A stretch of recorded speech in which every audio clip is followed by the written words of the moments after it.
The Nectar of Devotion by His Divine Grace, A.C. Bhaktivedanta Swami, Prabhupāda. Chapter 21. Qualities of Sri Krishna. Personal features can be divided into two. One feature is covered, and the other feature is manifested. When Krishna is covered by different kinds of dress, his personal feature is covered. There is an example of his covered personal feature in the Srimad Bhagavatam in connection with his Dwarka Leela, his residence in Dwarka as its king. Sometimes Lord Krishna began to play by dressing himself like a woman. Seeing this form, Uddhava said, "How wonderful it is that this woman is attracting my ecstatic love, exactly as Lord Krishna does. I think she must be Krishna covered by the dress of a woman." One devotee praised the bodily features of Krishna when he saw the Lord in his manifested personal feature. He exclaimed, "How wonderful is the personal feature of Lord Krishna! How his neck is just like a conch shell. His eyes are so beautiful, as though they themselves are encountering the beauty of a lotus flower. His body is just like the tamal tree, very blackish. His head is protected with a canopy of hair. There are the marks of Shrivats on his chest, and he is holding his conch shell. By such beautiful bodily features, the enemy of the demon Madhu has appeared so pleasing that he can bestow upon me transcendental bliss simply by my seeing his transcendental qualities." Srila Rupa Goswami, after consulting various scriptures, has enumerated the transcendental qualities of the Lord as follows. 1. Beautiful features of the entire body. 2. Marked with all auspicious characteristics. 3. Extremely pleasing. 4. Effulgent. 5. Strong. 6. Ever youthful. 7. Wonderful linguist. 8. Truthful. 9. Talks pleasingly. 10. Can speak fluently in all languages. 11. Highly learned. 12. Highly intelligent. 13. A genius. 14. Artistic. 15. Extremely clever. 16. Expert. 17. Grateful. 18. Firmly determined. 19. An expert judge of time and circumstances. 20. Sees and speaks on the authority of Vedas or scriptures. 21. Pure. 22. Self-controlled. 23. Steadfast. 24. Forbearing. 25. Forgiving. 26. Grave. 27. Self-satisfied. 28. Possessing equilibrium. 29. Magnanimous. 30. Religious. 31. Heroic. 32. Compassionate. 33. Respectful. 34. Gentle. 35. Liberal. 36. Shy. 37. The protector of surrendered souls. 38. Happy. 39. The well-wisher of devotees. 40. Controlled by love. 41. All auspicious. 42. Most powerful. 43. All famous. 44. Popular. 45. Partial to devotees. 46. Very attractive to all women. 47. All worshipable. 48. All opulent. 49. All honorable. 50. The Supreme Controller. The Supreme Personality of Godhead has all these 50 transcendental qualities in fullness as deep as the ocean. In other words, the extent of his qualities is inconceivable. As parts and parcels of the Supreme Lord, the individual living entities can also possess all of these qualities in minute quantities, provided they become pure devotees of the Lord. In other words, all of the above transcendental qualities can be present in the devotees in minute quantity, whereas the qualities in fullness are always present in the Supreme Personality of Godhead. Besides these, There are other transcendental qualities which are described by Lord Shiva to Parvati in the Padma Purana and in the first canto of Srimad Bhagavatam, in connection with a conversation between the demigod of the earth and the king of religion, Yamaraj. It is said therein, persons who are desirous of becoming great personalities must be decorated with the following qualities: truthfulness, cleanliness, mercy, perseverance, renunciation, peacefulness, simplicity, control of the senses, equilibrium of the mind, austerity, equality, forbearance, placidity, learning, knowledge, opulence, chivalry, influence, strength, memory, independence, tactfulness, luster, patience, ability to talk, gravity, steadiness, faithfulness, fame, respectfulness, and lack of false egotism. Persons who are desiring to become great souls cannot be without any of the above qualities. So we can know for certain that these qualities are found in Lord Krishna, the Supreme Soul.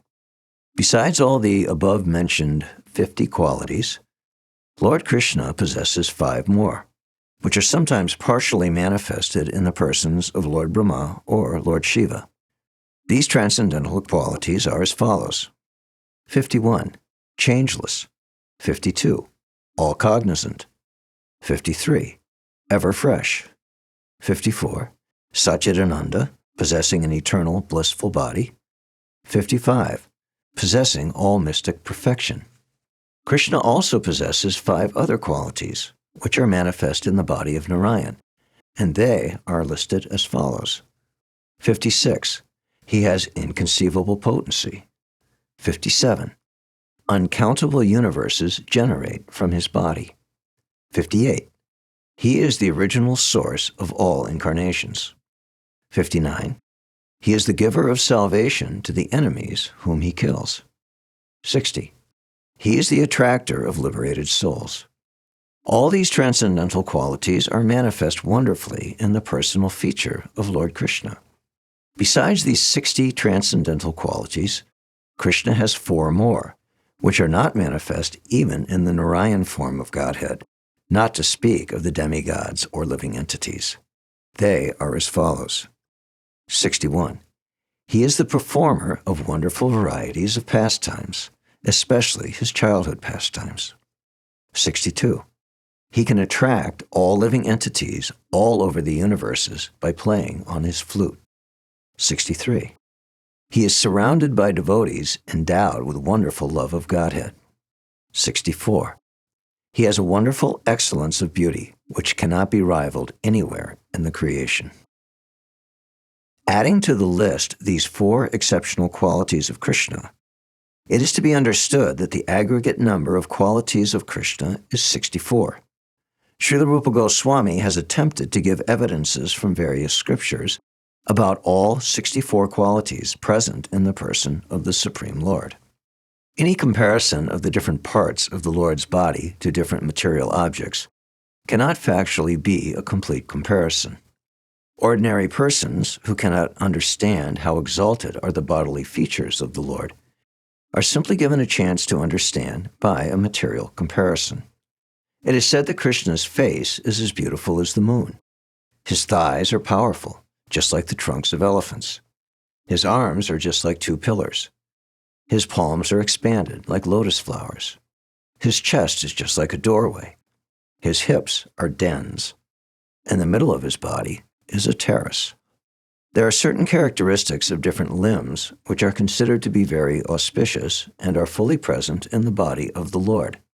In this connection, one friend of Nanda Maharaj, speaking about Lord Krishna's auspicious bodily symptoms, said, "My dear king of the cowherds, I can find 32 auspicious symptoms on the body of your son. I am wondering how this boy could have taken his birth in a family of cowherd men." Generally, when Lord Krishna appears, he does so in a family of Kshatriyas, kings, as did Lord Ramachandra, and sometimes in a family of Brahmins. But Krishna accepted the role of son to Maharaj Nanda, despite the fact that Nanda belonged to the Vaishya community. The business of the Vaishya community is trade, commerce, and the protection of cows. Therefore, his friend, who may have been born into a Brahmin family, expressed his wonder at how such an exalted child could take birth in a family of Vaishyas. Anyway, he pointed out the auspicious signs on the body of Krishna to the boy's foster father. He continued, "This boy has a reddish luster in 7 places: his eyes, the ends of his hands, the ends of his legs, his palate, his lips, his tongue, and his nails. A reddish luster in these 7 places is considered to be auspicious. 3 parts of his body are very broad: his waist, forehead, and chest. 3 parts of his body are short: his neck, thighs, and genitals. 3 parts of his body are very deep: his voice, intelligence, and navel. There is highness in 5 parts of his body: his nose, arms, ears, forehead, and thighs. In 5 parts of his body there is fineness: his skin, the hairs on his head and on the other parts of his body, his teeth, and his fingertips. The aggregate of all these bodily features is manifest only in the bodies of great personalities. The fate lines on the palm are also considered to be auspicious bodily symptoms. In this connection, one old gopi informed King Nanda, 'Your son possesses various wonderful fate lines on his palms. There are the signs of lotus flowers and wheels on his palms, and on his soles there are the signs of a flag, thunderbolt, fish, rod for controlling elephants, and a lotus flower. Please observe how auspicious these signs are.' Beautiful bodily features which automatically attract the eyes are called ruchira, or pleasing. Krishna possesses this attractive feature of ruchira in his personal features. In the 3rd canto, 2nd chapter, 13th verse of Srimad Bhagavatam, there is a statement about this.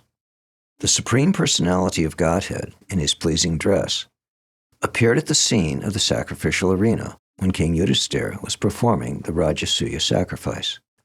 All important personalities from different parts of the universe had been invited to the sacrificial arena, and all of them, upon beholding Krishna there, considered that the Creator had ended all of his craftsmanship in the creation of this particular body of Krishna.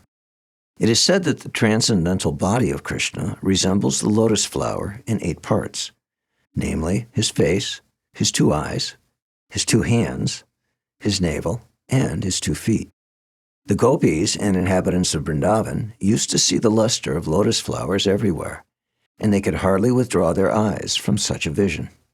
The effulgence pervading the universe is considered to be the rays of the Supreme Personality of Godhead. The supreme abode of Krishna is always throwing off the effulgence known as Brahmajyoti, and that effulgence is emanating from his body. The luster of the hosts of jewels fixed on the chest of the Lord can defeat even the luster of the sun, and still, when compared with the bodily luster of the Lord, that crest of jewels appears to be only as bright as one of the stars in the sky. Therefore, the transcendental influence of Krishna is so great that it can defeat anyone. When Krishna was present in the sacrificial arena of his enemy, King Kamsa, the wrestlers present, although appreciating the softness of the body of Sri Krishna, were nevertheless afraid and perturbed when they thought of engaging with him in battle. A person who has extraordinary bodily strength is called Balayan. When Krishna killed Arishtasura, some of the gopis said, "My dear friends, just see how Krishna has killed Arishtasura. Although he was stronger than a mountain, Krishna plucked him up just like a piece of cotton and threw him away without any difficulty." There is another passage wherein it is said, "O my dear devotees of Lord Krishna, may the left hand of Lord Krishna, which has lifted Govardhan Hill like a ball, save you from all dangers." Krishna is beautiful at his different ages, namely his childhood, his boyhood, and his youth. Out of these 3, his youth is the reservoir of all pleasures and is the time when the highest varieties of devotional service are acceptable. At that age, Krishna is full with all transcendental qualities and is engaged in his transcendental pastimes. Therefore, devotees have accepted the beginning of his youth as the most attractive feature in ecstatic love. At this age, Krishna is described as follows. The force of Krishna's youth was combined with his beautiful smile, which defeated even the beauty of the full moon. He was always nicely dressed, in beauty surpassing even Cupid, and he was always attracting the minds of the gopīs, who were thereby always feeling pleasure. Rupa Goswami says that a person who knows the languages of different countries, especially the Sanskrit language, which is spoken in the cities of the demigods, as well as other worldly languages, including those of the animals, is called a wonderful linguist. It appears from this statement that Krishna can also speak and understand the languages of the animals. An old woman in Vrindavan, present at the time of Krishna's pastimes, once stated in surprise, "How wonderful it is that Krishna, who owns the hearts of all the young girls of Brajabhumi, can nicely speak the language of Brajabhumi with the gopīs, while in Sanskrit he speaks with the demigods, and in the language of the animals he can even speak with the cows and buffalo. Similarly, in the language of the Kashmir province, and with the parrots and other birds, as well as in most common languages, Krishna is so expressive." She inquired from the gopīs as to how Krishna had become so expert in speaking so many different types of languages. A person whose word of honor is never broken is called truthful. Krishna once promised Kunti, the mother of the Pandavas, that he would bring her 5 sons back from the battlefield of Kurukshetra. After the battle was finished, when all the Pandavas had come home, Kunti praised Krishna because his promise was so nicely fulfilled. She said, "Even the sunshine may one day become cool, and the moonshine one day become hot, but still your promise will not fail." Similarly, when Krishna, along with Bhima and Arjuna, went to challenge Jarasandha, he plainly told Jarasandha that he was the eternal Krishna, present along with 2 of the Pandavas. The story is that both Krishna and the Pandavas, in this case Bhima and Arjuna, were Kshatriyas, warrior kings. Jarasandha was also a Kshatriya and was very charitable toward the Brahmins. Thus, Krishna, who had planned to fight with Jarasandha, went to him with Bhima and Arjuna in the dress of Brahmins. Jarasandha, being very charitable toward the Brahmins, asked them what they wanted, and they expressed their desire to fight with him. Then Krishna, dressed as a Brahmin, declared himself to be the same Krishna who was the king's eternal enemy. A person who can speak sweetly even with his enemy, just to pacify him, is called a pleasing talker. Krishna was such a pleasing talker that after defeating his enemy, Kaliya, in the water of Jamuna, he said, "My dear king of the snakes, although I have given you so much pain, please do not be dissatisfied with me. It is my duty to protect these cows, which are worshipped even by the demigods. Only in order to save them from the danger of your presence have I been obliged to banish you from this place." Kaliya was residing within the water of the Jamuna, and as a result, the back portion of that river had become poisoned. Thus, so many cows who had drunk the water had died. Therefore, Krishna, even though he was only 4 or 5 years old, dipped himself into the water, punished Kaliya very severely, and then asked him to leave the place and go elsewhere. Krishna said at that time that the cows are worshipped even by the demigods, and he practically demonstrated how to protect the cows. At least people who are in Krishna consciousness should follow in his footsteps and give all protection to the cows. Cows are worshipped not only by the demigods. Krishna himself worshipped the cows on several occasions, especially on the days of Gopastami and Govardhan Puja. A person who can speak meaningful words and with all politeness and good qualities is called Vavaduk, or fluent. There is a nice statement in the Srimad Bhagavatam regarding Krishna's speaking politely. When Krishna politely bade his father, Nanda Maharaj, to stop the ritualistic offering of sacrifice to the rain god Indra, a wife of one village cowherdman became captivated. She later thus described the speaking of Krishna to her friends. Krishna was speaking to his father so politely and gently that it was as if he were pouring nectar into the ears of all present there. After hearing such sweet words from Krishna, who will not be attracted to him?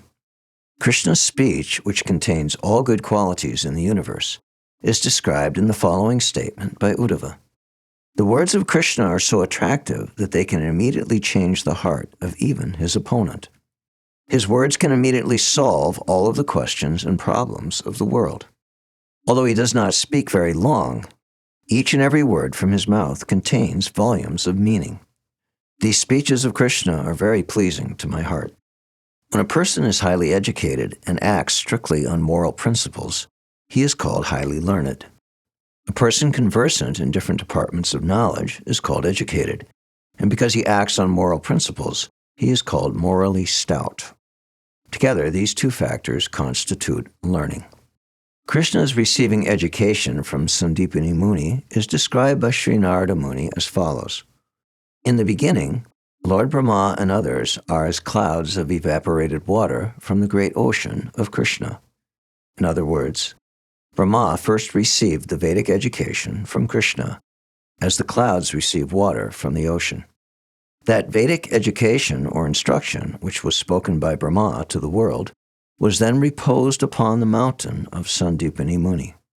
Sandipani Muni's instructions to Krishna are like a reservoir of water on the mountain, which flows as a river and goes again to mix with the source, the ocean of Krishna. To be more clear, the idea is that Krishna actually cannot be instructed by anyone, just as the ocean does not receive water from any source but itself. It only appears that the rivers are pouring water into the ocean. So it is clear that Brahma received his education from Krishna, and from Brahma, via the disciplic succession, this Vedic instruction was distributed. Sandipani Muni is likened to the river which is flowing down again to that same original ocean of Krishna. The Siddhas, the inhabitants of Siddhaloka, where all are born with fully developed mystic powers, and the Charanas, the inhabitants of a similar planet, pray to Krishna as follows.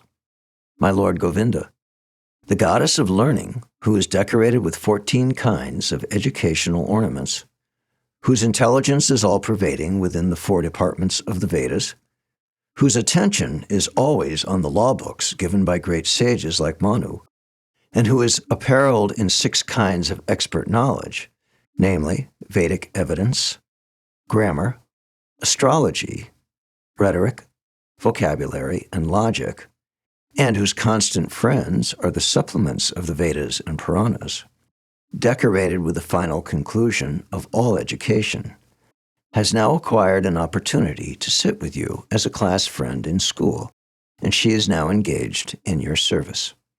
Krishna, the Supreme Personality of Godhead, does not require any education, but he gives a chance to the goddess of learning to serve him. Being self-sufficient, Krishna does not require the service of any living entity, although he has many devotees. It is because Krishna is so kind and merciful that he gives the opportunity to everyone to serve him, as though he required the service of his devotees. Regarding his moral principles, it is stated in the Srimad Bhagavatam that Krishna is ruling over Vrindavan as death personified to the thieves, as pleasing bliss to the pious, as the most beautiful Cupid to the young girls, and as the most munificent personality to the poor men. He is as refreshing as the full moon to his friends, and to his opponents he is the annihilating fire generated from Lord Shiva.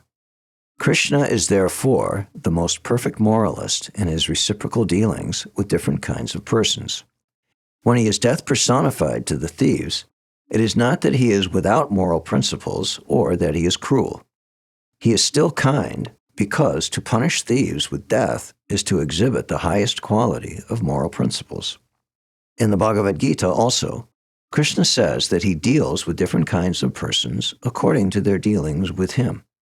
Krishna's dealings with devotees and with non-devotees, although different, are both equally good. Because Krishna is all good, his dealings with everyone are always good. A man is called intelligent if he has a sharp memory and fine discretion.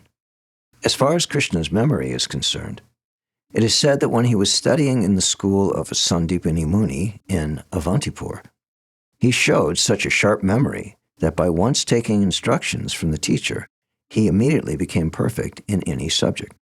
Actually, his going to the school of Sandipani Muni was to show the people of the world that however great or ingenious one may be, he must go to higher authorities for general education. However great one may be, he must accept a teacher or spiritual master.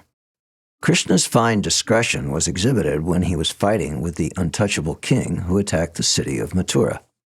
According to Vedic rites, those who are untouchable are not to be touched by the Kshatriya kings, not even for killing. Therefore, when the untouchable king seized the city of Mathura, Krishna did not think it wise to kill him directly with his own hand. Still, the king had to be killed, and therefore Krishna decided with fine discretion that he should flee from the battlefield so that the untouchable king would chase him. He could then lead the king to the mountain where Muchukunda was lying asleep. Muchukunda had received a benediction from Lord Shiva to the effect that when he awoke from his sleep, whomever he might see would at once be burnt to ashes. Therefore, Krishna thought it wise to lead the untouchable king to that cave, so that the king's presence would awaken Muchukunda, and he would at once be burnt to ashes. A person is called genius when he can refute any kind of opposing element with newer and newer arguments. In this connection, there is a statement in Padyavali which contains the following conversation between Krishna and Radha. One morning, when Krishna came to Radha, Radha asked him, "My dear Keshava, where is your vas at present?" The Sanskrit word vas has three meanings. One meaning is residence, one meaning is fragrance, and another meaning is dress. Actually, Radharani inquired from Krishna, "Where is your dress?" But Krishna took the meaning as residence, and he replied to Radharani, "My dear captivated one, at the present moment, my residence is in your beautiful eyes." To this, Radharani replied, "My dear cunning boy, I did not ask you about your residence. I inquired about your dress." Krishna then took the meaning of vas as fragrance and said, "My dear fortunate one, I have just assumed this fragrance in order to be associated with your body." Srimati Radharani again inquired from Krishna, "Where did you pass your night?" The exact Sanskrit word used in this connection was yaminya mushita. Yaminyam means at night, and ushita means pass. Krishna, however, divided the word yaminya mushita into two separate words, namely yaminya and mushita. By dividing this word into two, it came out to mean that he was kidnapped by Jamini, or night. Krishna therefore replied to Radharani, "My dear Radharani, is it possible that night can kidnap me?" In this way, he was answering all of the questions of Radharani so cunningly that he gladdened this dearest of the gopis. One who can talk and dress himself very artistically is called Vidagdha. This exemplary characteristic was visible in the personality of Sri Krishna. It is spoken of by Radharani as follows. "My dear friend, just see how Krishna has nicely composed songs and how he dances and speaks funny words and plays on his flute, wearing such nice garlands. He has dressed himself in such an enchanting way, as though he has defeated all kinds of players at the chessboard. He lives wonderfully at the topmost height of artistic craftsmanship. A person who can perform various types of work at once is called clever." In this connection, one of the gopis said, "My dear friends, just see the clever activities of Sri Krishna. He has composed nice songs about the cowherd boys and is pleasing the cows. By the movement of his eyes, he is pleasing the gopis, and at the same time, he is fighting with demons like Arishtasura and others. In this way, he is sitting with different living entities in different ways, and he is thoroughly enjoying the situation. Any person who can quickly execute a very difficult task is called expert." About the expertise of Krishna, there is a statement in the 10th canto, 59th chapter, 13th verse of the Srimad Bhagavatam, wherein Shukadeva Goswami tells Maharaj Pariksit, "O best of the Kurus, Sri Krishna cut into pieces all the different weapons used by different fighters. Formerly, fighting was done by releasing different kinds of arrows.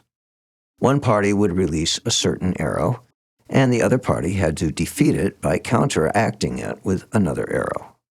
For example, one party might release an arrow which would cause water to pour from the sky. And to counteract this, the opposing party would have to release an arrow which could immediately turn the water into clouds." So from this statement it appears that Krishna was very expert in counteracting the enemy's arrows. Similarly, at the Rasa dance, each and every gopi requested that Krishna individually become her partner. And Krishna immediately expanded himself into so many Krishnas in order to be coupled with each and every gopi. The result was that each gopi found Krishna by her side. Any person who is conscious of his friend's beneficent activities and never forgets his service is called grateful. In the Mahabharata, Krishna says, "When I was away from Draupadi, she cried with the words, 'Hey, Govinda.' This call for me has put me in her debt, and that indebtedness is gradually increasing in my heart." This statement by Krishna gives evidence of how one can please the Supreme Lord simply by addressing him, "Hey Krishna, hey Govinda." The Maha Mantra, Hare Krishna, Krishna Krishna, Hare Hare, Hare Rama, Rama Rama, Hare Hare, is also simply an address to the Lord and his energy. So to anyone who is constantly engaged in addressing the Lord and his energy, we can imagine how much the Supreme Lord is obliged. It is impossible for the Lord to ever forget such a devotee. It is clearly stated in this verse that anyone who addresses the Lord immediately attracts the attention of the Lord, who always remains obliged to him. Another instance of Krishna's feeling of obligation is stated in connection with his dealings with Jambavan. When the Lord was present as Lord Ramachandra, Jambavan, the great king of the monkeys, rendered very faithful service to him. When the Lord again appeared as Lord Krishna, he married Jambavan's daughter and paid him all the respect that is usually given to superiors.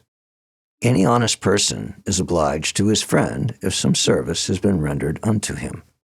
Since Krishna is the supreme honest personality, how can he forget an obligation to his servitor? Any person who observes regulative principles and fulfills his promises by practical activity is called determined. As far as the Lord's determination is concerned, there is an example in his dealings in the Harivamsa. This is in connection with Lord Krishna's fighting the king of heaven, Indra, who was forcibly deprived of the parijata flower. Parijata is a kind of lotus flower grown on the heavenly planets. Once, Satyabhama, one of Krishna's queens, wanted that lotus flower, and Krishna promised to deliver it. But Indra refused to part with his parijata flower. Therefore, there was a great fight, with Krishna and the Pandavas on one side and all of the demigods on the other. Ultimately, Krishna defeated all of them and took the parijata flower, which he presented to his queen. So, in regard to that occurrence, Krishna told Narada Muni, "My dear great sage of the demigods, now you can declare to the devotees in general, and to the non-devotees in particular, that in this matter of taking the parijata flower, all the demigods, the Gandharvas, the Nagas, the demon Rakshasas, the Yakshas, the Panagas, tried to defeat me, but none could make me break my promise to my queen." There is another promise by Krishna in the Bhagavad-gita to the effect that his devotee will never be vanquished. So, a sincere devotee who is always engaged in the transcendental loving service of the Lord should know for certain that Krishna will never break his promise.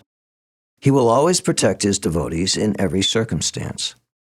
Krishna showed how he fulfills his promise by delivering the parijata flower to Satyabhama, by saving Draupadi from being insulted, and by freeing Arjuna from the attacks of all enemies. The promise of Krishna that his devotees are never vanquished had also previously been admitted by Indra when he was defeated in the Govardhan Leela. When Krishna stopped the villagers of Braj, Vrindavan, from worshipping Indra, Indra became angry and therefore inundated Vrindavan with continuous rain. Krishna, however, protected all of the citizens and animals of Vrindavan by lifting Govardhan Hill, which served as an umbrella. After the incident was over, Indra surrendered to Krishna with many prayers, in which he admitted, "By your lifting Govardhan Hill and protecting the citizens of Vrindavan, you have kept your promise that your devotees are never to be vanquished." Krishna was very expert in dealing with people according to circumstances, country, time, and paraphernalia. How he could take advantage of a particular time, circumstance, and person is expressed by him while talking to Uddhava about his rasa dance with the gopis. He says, "The most opportune time is the full moon night in autumn, like tonight. The best place within the universe is Vrindavan, and the most beautiful girls are the gopis. So, my dear friend Uddhava, I think I should now take advantage of all these circumstances and engage myself in the rasa dance." A person who acts exactly according to the tenets of Scripture is called Shastra Chakshus. Shastra Chakshus means one who sees through the eyes of the authorized Scriptures. Actually, any man of knowledge and experience should see everything through these books. For example, with our naked eye, we perceive the sun globe simply as some glaring substance. But when we see through authorized books of science and other literature, we can understand how much greater the sun globe is than this earth and how powerful it is. So seeing things through the naked eye is not actually seeing. Seeing things through the authorized books or authorized teachers is the correct way to see. So although Krishna is the Supreme Personality of Godhead and can see all that is past, present, and future, to teach the people in general, he used to always refer to the Scriptures. For example, in the Bhagavad-gita, although Krishna was speaking as the supreme authority, he still mentioned and quoted Vedanta Sutra as authority. There is a statement in the Srimad Bhagavatam wherein a person jokingly says that Krishna, the enemy of Kamsa, is known as the seer through the Shastras. In order to establish his authority, however, he is now engaged in seeing the gopis, whereby the gopis are becoming maddened. There are two kinds of supreme purity. When one type is possessed, one is able to deliver a sinful person. When the other type is possessed, one does not do anything which is impure. A person who possesses either of these qualities is called supremely pure. Krishna is both. He can deliver all sinful conditioned souls, and at the same time, he never does anything by which he can be contaminated. In this connection, Vidura, while trying to detach his elder brother Dhritarashtra from his familial attachments, said, "My dear brother, you just fix your mind on the lotus feet of Krishna, who is worshipped with beautiful, erudite verses by great sages and saintly persons. Krishna is the supreme deliverer amongst all other deliverers. Undoubtedly, there are great demigods like Lord Shiva and Lord Brahma, but their positions as deliverers depend always upon the mercy of Krishna. Therefore, Vidura advised his elder brother Dhritarashtra to concentrate his mind and worship only Krishna. If one simply chants the holy name of Krishna, this holy name will rise within one's heart like the powerful sun, and will immediately dissipate all the darkness of ignorance." Vidura advised Dhritarashtra to therefore think always of Krishna, so that the volumes of contaminations due to sinful activities would be washed off immediately. In the Bhagavad-gita also, Krishna is addressed by Arjuna as Param Brahma, Param Dhamma, Pavitram, the supreme pure. There are many other instances exhibiting Krishna's supreme purity. A person who can control his senses fully is called Vashi, or self-controlled. In this connection, it is stated in the Srimad Bhagavatam, all the 16,000 wives of Krishna were so exquisitely beautiful that their smiling and shyness were able to captivate the minds of great demigods like Lord Shiva. But still, they could not even agitate the mind of Krishna, in spite of their attractive feminine behavior. Every one of the thousands of wives of Krishna was thinking that Krishna was captivated by her feminine beauty, but this was not the case. Krishna is therefore the supreme controller of the senses, and this is admitted in the Bhagavad-gita, where he is addressed as Hrishikesh, the master of the senses. A person who continues to work until his desired goal is achieved is called steadfast. There was a fight between Krishna and King Shamantaka, and Krishna was to take a valuable jewel from the king. The king tried to hide himself in the forest, but Krishna would not become discouraged. Krishna finally got the jewel by seeking out the king with great steadfastness. A person who tolerates all kinds of troubles, even though such troubles appear to be unbearable, is called forbearing. When Krishna was residing at the place of his spiritual master, he did not mind taking all troubles in rendering service to his guru, although his body was very soft and delicate. It is the duty of the disciple to execute all services unto the spiritual master, despite all kinds of difficulties. The disciple living at the residence of the spiritual master has to go begging from door to door and bring everything back to the spiritual master. When prasadam is being served, the spiritual master is supposed to call each and every disciple to come eat. If by chance the spiritual master forgets to call a disciple to partake of the prasadam, it is enjoined in the scriptures that the student should fast on that day rather than accept food on his own initiative. There are many such strictures. Sometimes also, Krishna went to the forest to collect dry wood for fuel.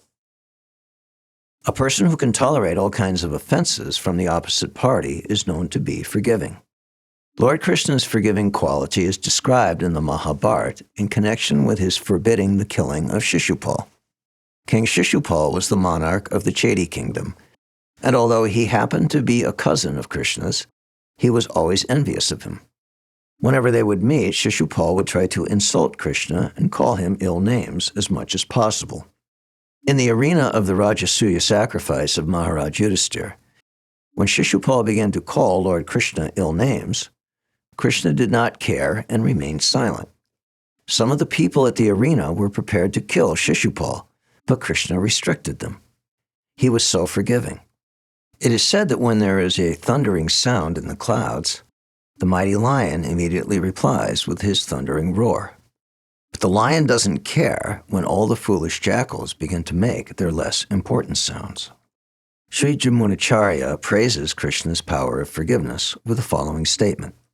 My dear Lord Ramachandra, you are so merciful to have excused the crow's clawing on the nipples of Janaki simply because of his bowing down before you. Once Indra, the king of heaven, assumed the form of a crow and attacked Sita or Janaki, Lord Ramachandra's wife, by striking her on the breast. This was certainly an insult to the universal mother, Sita, and Lord Ramachandra was immediately prepared to kill the crow. But because later on the crow bowed down before the Lord, he excused his offense. Sri Jamunacharya further says in his prayer that the forgiving power of Lord Krishna is even greater than that of Lord Ramachandra, because Shishupal was always in the habit of insulting Krishna, not only in one lifetime, but continually throughout 3 lives. Still, Krishna was so kind that he gave Shishupal the salvation of merging into his existence. From this, we can understand that the goal of the monist to merge into the effulgence of the Supreme is not a very difficult problem. Persons like Shishupal, who are consistently inimical to Krishna, can also get this liberation. A person who does not express his mind to everyone, or whose mental activity and plan of action are very difficult to understand, is called grave. After Lord Sri Krishna had been offended by Brahma, Brahma prayed to him to be excused. But in spite of his offering nice prayers to Krishna, Brahma could not understand whether Krishna was satisfied or still dissatisfied. In other words, Krishna was so grave that he did not take the prayers of Brahma very seriously. Another instance of Krishna's gravity is found in connection with his love affairs with Radharani. Krishna was always very silent about his love affairs with Radharani, so much so that Baladev, Krishna's elder brother and constant companion, could not understand the transformations of Krishna on account of his gravity. A person who is fully satisfied in himself without any hankering, and who is not agitated even in the presence of serious cause for distress, is called self-satisfied. An example of Krishna's self-satisfaction was exhibited when he, Arjuna, and Bhima went to challenge Jarasandha, the formidable king of Magadha. And Krishna gave all credit to Bhima for the killing of Jarasandha. From this we can understand that Krishna never cares at all for fame, although no one can be more famous. An example of his not being disturbed was shown when Shishupal began to call him ill names. All the kings and Brahmins assembled at the sacrificial arena of Maharaj Yudhisthira became perturbed and immediately wanted to satisfy Krishna by offering nice prayers. But all of these kings and Brahmins could not discover any disturbance in Krishna's person. A person who is unaffected by attachment and envy is said to possess equilibrium. An example of Krishna's equilibrium is given in the 10th canto, 16th chapter, 29th verse of Srimad Bhagavatam, in connection with his chastising Kaliya, the 100-headed serpent. While Kaliya was being severely punished, all of his wives appeared before the Lord and prayed as follows: "My dear Lord, you have descended to punish all kinds of demoniac living creatures. Our husband, this Kaliya, is a greatly sinful creature, and so your punishment for him is quite appropriate. We know that your punishment for your enemies and your dealings with your sons are both the same. We know that it is in thinking of the future welfare of this condemned creature that you have chastised him." In another prayer it is said, "My dear Lord Krishna, best of all the Kuru dynasty, you are so impartial that if even your enemy is qualified, you will reward him. And if one of your sons is a culprit, you will chastise him. This is your business, because you are the supreme author of universes. You have no partiality. If anyone finds any partiality in your characteristics, he is surely mistaken. Any person who is very charitably disposed is called magnanimous. When Krishna was reigning over Dwarka, he was so magnanimous and charitably disposed that there was no limit to his charity. In fact, so great was his charity in Dwarka that even the spiritual kingdom, with all of its opulence of Chintamani or touchstone, desire trees and Surabhi cows, was surpassed. In the spiritual kingdom of Lord Krishna, namely Goloka Vrindavan, there are Surabhi cows which give unlimited quantities of milk. There are desire trees from which anyone can take all kinds of fruits, as much as he may desire. The land is made of touchstone, which, when touched to iron, will transform it into gold. In other words, although in the spiritual kingdom, the abode of Krishna, everything is wonderfully opulent, still when Krishna was in Dwarka, his charity exceeded the opulences of Goloka Vrindavan. Wherever Krishna is present, the limitless opulence of Goloka Vrindavan is automatically present.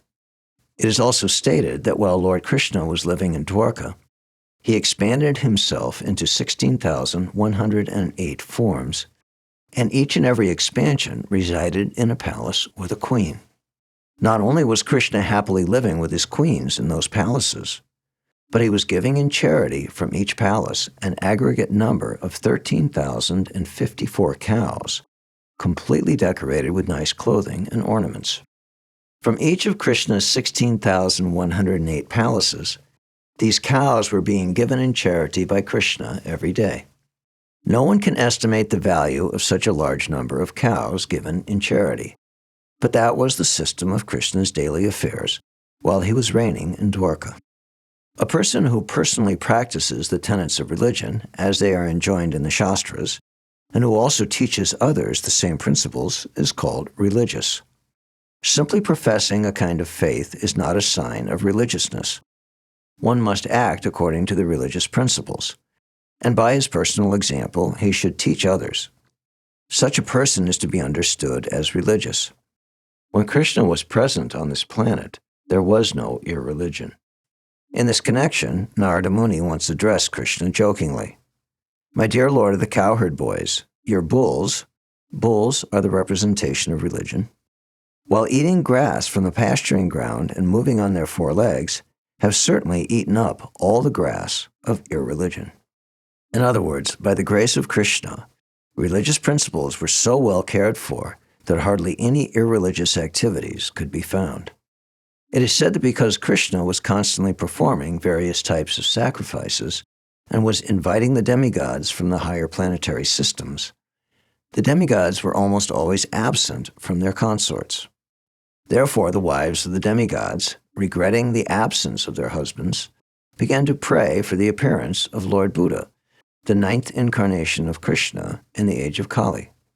In other words, instead of being pleased that Lord Krishna had come, they began to pray for Lord Buddha, who is the 9th incarnation, because Lord Buddha stopped the ritualistic ceremonies and sacrifices recommended in the Vedas in order to discourage animal killing. The demigods' wives thought that if Lord Buddha appeared, all kinds of sacrifices would be stopped, and thus their husbands would not be invited to such ceremonies, and thus they would not be separated from them. Sometimes it is inquired, why don't the demigods from higher planetary systems come to this Earth planet nowadays? The plain answer is that since Lord Buddha appeared and began to deprecate the performance of sacrifice in order to stop animal killing on this planet, the process of offering sacrifices has been stopped, and the demigods do not care to come here anymore.